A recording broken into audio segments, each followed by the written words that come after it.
ఇంత పెద్ద గోపురాన్ని ఇంత చిన్న పెన్సిల్లో పెట్టగలమా?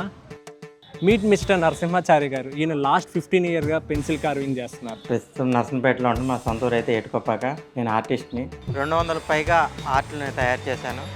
లక్ష్మీదేవి స్లేట్ పెన్సిల్ కొడితే గూగుల్లోని నా పేజ్ వచ్చేస్తుంది డైరెక్ట్గా. నా ఫ్రెండ్ అన్నాడు, ఢిల్లీలో నీ గురించి వచ్చింది చూడు అన్నాను. ప్రతి ఆర్ట్కి ఒక కథ ఉంది. మనం ఫీల్ అయ్యి చేయడం వల్ల ఇంకా అద్భుతంగా వచ్చాయి అన్నీ. తిరుపతిలో చెక్కినప్పుడు 3000 క్రౌడ్ ఉంది మొత్తం. 2 కీర్తనల టైంలో. ఒక పక్క వెంకటేశ్వర స్వామి, ఒక పక్క అలవేలు మంగమ్మ. నాకు స్వదాగా నాకు గాడ్ గిఫ్ట్గా వచ్చింది అంతానే. ఈ పెన్సిల్ ఆర్ట్కి ఈ టెంపుల్ని ఎందుకు చూస్ చేసుకున్నామో తెలుసా? ఎక్కడైనా కాళ్ళు కడుక్కొని వెళ్ళాలంటారు, కానీ ఇక్కడ కాళ్ళు కడుక్కొని అవసరం ఏమీ లేదు. ఒకటి తక్కువ 1,000,000 లింగాలు స్థాపించారు. అందువల్ల ఇది దక్షిణ కాశీగా పేరు పొందింది. మొదట్లో చెక్కినప్పుడు చేతులు తెగిపోయి ఇరిగిపోయి అన్నీ బాగా కళ్ళు బాగా నొప్పి అనిపిస్తుంది సార్. ఆయన లైఫ్లోనే ఫర్ ద ఫస్ట్ టైం ఒక గోపురాన్ని చెక్కబోతున్నారు. బట్ ఆ ఫైనల్ ఆర్ట్ ఎలా వస్తుందో మాకు కూడా చాలా టెన్షన్గా ఉంది.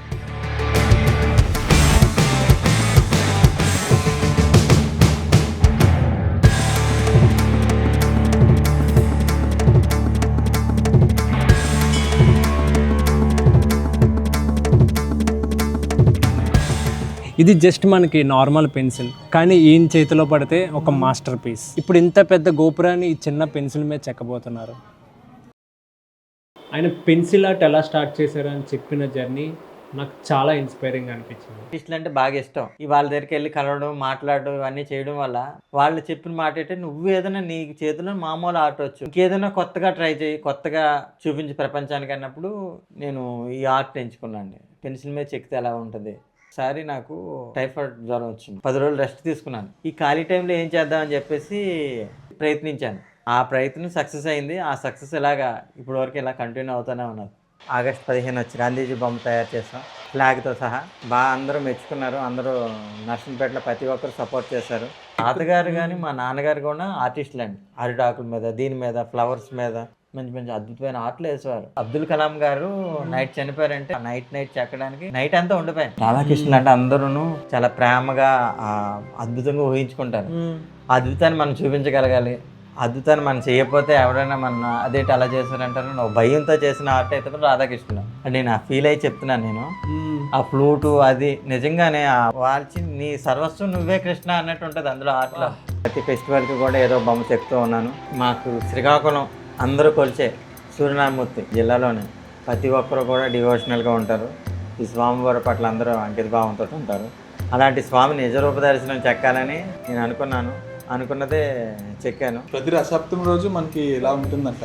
నేనైతే ఫస్ట్ ఇది చూసి దీని ఫోటో అనుకున్నా, కానీ ఎగ్జాక్ట్ ఇది ఎలాగుందో అలాగే ఉంది. ఇది ఆన్లైన్ ఫోటో. మనకి ఎంతో ఇష్టమైన ఉత్తరాది ప్రజలందరికీ మనకి 20,000 పైన మన సింహాద్రప్పన్న బొమ్మ నిజరూప దర్శనం మన అక్షయ తృతీయ రోజున చెక్కడం జరిగింది. స్వామివారు నిజరూప దర్శనం ఎలా ఉంటుంది. చిన్నప్పుడు అయితే స్లేట్ పెన్స్ ఎక్కువ తినేవాళ్ళండి. అలాంటిది మీరు స్లేట్ పెన్సిల్ మీద ఒక ఆర్ట్నే చెక్కారు. మనం ఈ దేని మీదనే చెక్కగలగాలి. ఇప్పుడు దేని మీద మనం ఆర్ట్ చేయగలని చెప్పేసి స్లేట్ పెన్సిల్ చేసి ఫెయిల్ అయ్యింది. అంటే చాలా స్మూత్గా ఉంటుంది, చూస్తుంటే పొరలు ఊడిపోతుంటుంది. దాన్ని చాలా జాగ్రత్తగా తీసుకొని ఒక లక్ష్మీదేవి బొమ్మ చేశాను. దాంతో గాంధీజీ నాటన వలుతున్నట్టు తయారు చేశాను. నెక్స్ట్ ఏమో స్వామి వివేకానంద దీని మీద 4 ఐటమ్స్ తయారు చేశాను. ఎప్పుడు ఇంట్లో కూర్చొని ప్రశాంతంగా మీ మైండ్ ఫ్రీ ఉన్నప్పుడు చేసేవారు కదా, ఇప్పుడైనా ఇలా లైవ్ ఎక్స్పీరియన్స్ అంటే లైవ్ చూస్తే ట్రై చేశారండి?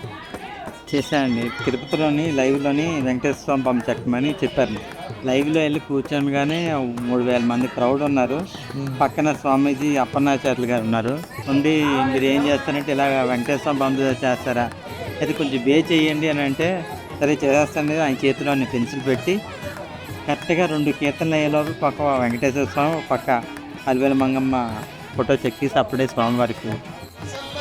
నుంచి వచ్చినటువంటి నరసింహ ఆచార్య గారు అద్భుతమైనటువంటి ఒక పక్కన వెంకటేశ్వర స్వామి, మరొక పక్కన అమ్మవారు ఇద్దరిని ఈ 2 పాటలు సమాప్తి అయ్యే లోపల అద్భుతంగా చిత్రించారు. అంటే నేనే చేసినా నేనే నమ్మకం కుదరలేదు. స్వామివారు మాతో చేయించారా అన్నట్టు అనిపించి అదైతే ఇప్పటికీ గ్రేట్ ఎక్స్పీరియన్స్. మళ్ళీ రెండోసారి కూడా తిరుపతిలో అవకాశం వచ్చిందండి. నెక్స్ట్ టైం కూడా 10 మినిట్స్లోనే 1 కీర్తనలో తయారు చేశాను, అది కొండపైన. ఆయన ఇప్పటి వరకు దేవుడు విగ్రహాలు పీపుల్ యొక్క ఫేసెస్ని చెక్కారు. ఆయన లైఫ్లోనే ఫర్ ది ఫస్ట్ టైం ఒక గోపురాన్ని చెక్కబోతున్నారు. బట్ ఆ ఫైనల్ ఆర్ట్ ఎలా వస్తుందో మాకు కూడా చాలా టెన్షన్గా ఉంది.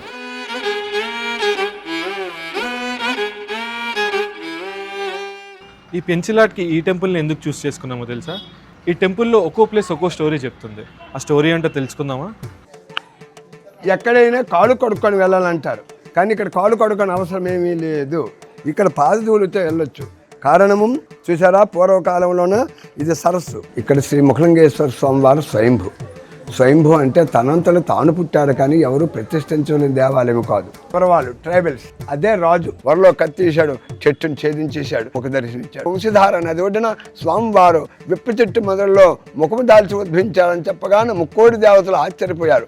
కలియుగంలో ఎక్కడైనా లింగధారుడే, లింగ పూజ కానీ ఆకారం లేదు, లింగాన ముఖండు ఆశ్చర్యపోయి ముఖము ఉండు చేత ముఖలింగేశ్వరుడు. ఈ గ్రామానికి పంచక్రోశ మేర అంటే 15 మైళ్ళు త్రోవలో ఒకటి తక్కువ 1 కోటి లింగాలు స్థాపించారు. అందువల్ల ఇది దక్షిణ కాశీగా పేరు పొందుతుంది. ఈ దేవాలయం నిర్మాణము చోళ, గంగ, అనంతవర్మ, వజస్తుడు, కామాయనుడు అంటే వాళ్ళ టైంలో గాంగేయుల టైంలో నిర్మించినట్టుగా శాస్త్రాలు రాయబడి ఉంది. అంటే ఇది 5th సెంచరీ అని చెప్పబడుతుంది. ఈ చిత్రము వరల్డ్లోనే ఎక్కడా లేదు ప్రపంచంలోన. కానీ అరుణాచల్ ప్రదేశ్ ఇక్కడే, అరుణాచలం కాదు అరుణాచల్ ప్రదేశ్. దీన్నే కాత్యాయిని అంటారు. కాశీలో సువర్ణదానం చేస్తే అంత ఫలితమో ఇక్కడ ఒక రాగి పైసా చేస్తే అంత ఫలితం. ఇక్కడ ఇదేమిటంటే త్రిశూల దర్శనం చెయ్యాలి. త్రిశూల దర్శనం అంటే తన దర్శనం చేసిన వాడికి జన్మరాహిత్యము అంటే సత్యేవాడికి పుట్టుకోలేదు, పుట్టేవాడికి సాగు లేదు. ఇది స్కాంద పురాణం 14 అధ్యాయంలో రాయబడి ఉంది. ఇది సాక్షి గణపతి అంటే ఎక్కడైనా ఎడం భాగానికి ఉంటుంది, కానీ ఇక్కడ కుడి భాగానికి ఉన్నది. కానీ వ్యాసుల వారు మహాభారతం రాసేటప్పుడు తన తాలూకా తొండమని విరగొట్టి 18 పర్వాలు రాస్తాడు. అందువల్లనే దీన్ని వ్యాస గణపతి. శివాయి విష్ణు, విష్ణు రూపాయ శివ అంటే ఇక్కడ ఇదేమిటంటే సగభాగము పార్వతి, సగభాగము ఈశ్వరుడు. సప్తమాతృక దేవి ఎక్కడైనా ఒకటే, కానీ ఇక్కడ 7 బ్రాహ్మి, మహేశ్వరి, కౌమారి, వైష్ణవి, గజలక్ష్మి, వారాహి, ఇంద్రాణి, చాముండి ఈ 7 కలిపే 8వ అవతారం. అందువలన అష్ట దిక్పాలకులు, అష్టదేవీలు, అష్టగ్రహాలు, అష్ట విఘ్నేశ్వరులు. ఆ కొండపై ఉన్నది నరనారాయణులు, కృష్ణుడు, అర్జునుడు. అంటే శివాలయానికి విష్ణు క్షేత్రపాలకుడు, విష్ణుకి శివుడి క్షేత్రపాలకుడు. ఫైనల్గా ఆర్ట్ అయితే కంప్లీట్ అయింది. ఏం చెప్తున్నారు ఫస్ట్ అర్థం కాలేదు నాకు, కానీ ఫైనల్గా అవుట్పుట్ చూస్తే అర్థమైంది. ఇంత డీటెయిలింగ్గా చెక్కడం అనేది చాలా కష్టం. కళ్ళతో నాకు అసలు కనిపించట్లేదు, కానీ ఆయన చేశారంటే చాలా గ్రేట్ అసలు. సర్ప్రైజింగ్లీ ఆయన గోపురంతో పాటు రెగ్యులర్గా కనిపించే శివలింగాన్ని, శ్రీముఖలింగంలో కనిపించే శివలింగాన్ని కలిపి ఒక్కటే పెన్సిల్ మీద చెక్కారు. మనం చెక్కింది పంతులు గారు చూపిద్దాం, ఆయన రియాక్షన్ ఎలా ఉందో చూద్దాం. చూసారు కదా ఎలా ఉంది, మీరు మీ మాటల్లో చెప్పండి. ఇది సేమ్ ఒక మా గోపురం, మా శ్రీముఖలింగం గోపురం బాగా చెక్కారండి, చాలా సూపర్ అండి. లింగేశ్వర స్వామి ఎలాగనో తూర్పు దిక్కు గోపురం ఉన్నట్టుగాను. అచ్చా ఈ ఆర్ట్ ఎలా ఉందో కామెంట్ చేసి చెప్పండి. ఈశ్వర్ స్టాప్. ఈయన మనకే కాదు ఎవరికి